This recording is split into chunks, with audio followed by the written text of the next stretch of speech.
ప్రైజ్లో హల్లెలూయా. దేవుని మనకి స్తోత్రాలు. మీ అందరికీ నా వందనాలు తెలియజేస్తున్నాను.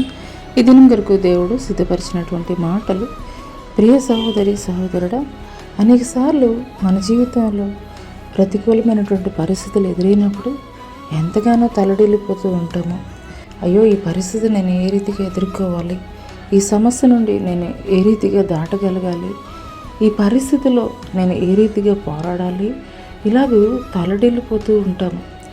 ఒకసారి మనం వెనక్కి తిరిగి మనం జ్ఞాపకం చేసుకున్నట్లయితే మన యొక్క తల్లిదండ్రులు మరి ఎంతో గొప్పగా వారికి ఉన్నటువంటి స్తోమత పరిస్థితి కొంచెమై ఉన్నప్పటికీ కూడాను ఎంత గొప్పగానో పెంచి పెద్ద చేసి ప్రయోజకులను చేశారు.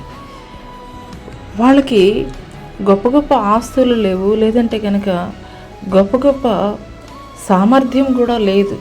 కానీ వారు కలిగి ఉన్న దానిలోనే మరి వారి బిడ్డలమైనటువంటి మనల్ని ఎంతో గొప్పగా ప్రయోజకులుగా ఎంతో ఉన్నతంగా భవిష్యత్తునైతే కనుక తీర్చిదిద్దారు.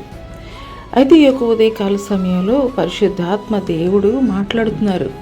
మీ జీవితంలో ఎదురైనటువంటి పరిస్థితులను బట్టి నువ్వు కలవరంతో ఆందోళనతో మరి ఈ పరిస్థితి నేను ఏ రీతిగా అధిగమించాలి అని నీవు ఆలోచిస్తున్నట్లయితే, మరి ఆనాడు ఎదురు ఎర్ర సముద్రము, వెనక ఫరో సైన్యము తరుగుతున్నటువంటి తరుణంలో మరి ఇక ఇజ్రాయేల్ ప్రజలు అంటున్నారు, ఐగుప్తు ప్రాంతంలో సమాధులు లేవనా, ఇక్కడికి తీసుకుని వచ్చావని ఎంతగానో సణగుతున్నటువంటి సమయంలో మోషే ఆ ప్రజలను ఉద్దేశించి మాట్లాడుతున్నారు.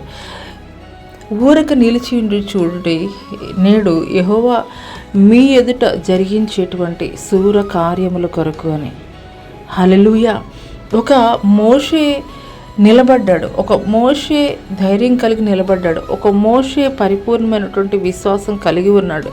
ఎటువంటి పరిస్థితుల్లో అనంటే అన్ని లక్షల మంది ప్రజల్ని నడిపిస్తూ ఎదురు ఎర్ర సముద్రము, వెనకాల ఫరో సైన్యము తరుముతున్నటువంటి సమయంలో ఒక్కడు నిస్సహాయమైనటువంటి స్థితిలోనికి ఉన్నటువంటి పరిస్థితుల్లో ఉన్నప్పటికీ కూడాను తను యొక్క విశ్వాసాన్ని అయితే కనుక కోల్పోలేదు. ఏమని మాట్లాడుతున్నాడు? తనను తాను ధైర్యం కలిగి ఉన్నాడు. అంత మాత్రమే కాదు, మరి తాను నడిపిస్తున్నటువంటి ప్రజలను కూడాను మాట్లాడుతున్నారు. ఊరక నిలిచి ఉండి చూడండి, నేడు యెహోవా మీ ఎదుట జరిగించేటువంటి శూర కార్యములను. అవును ప్రియ సహోదరి సహోదరుడా, మన యొక్క తల్లిదండ్రులు వారికి కలిగినటువంటి స్తోమత, వారికి కలిగి ఉన్నటువంటి మరి స్థితిగతులు కొంచెమై ఉన్నప్పటికీ కూడాను వారు కలిగి ఉన్న దానిలోనే ఎంతో ఉన్నతంగా వారి బిడ్డలమైనటువంటి మనల్ని ఎంతగానో మరి ఘనంగా నిలబెట్టారు.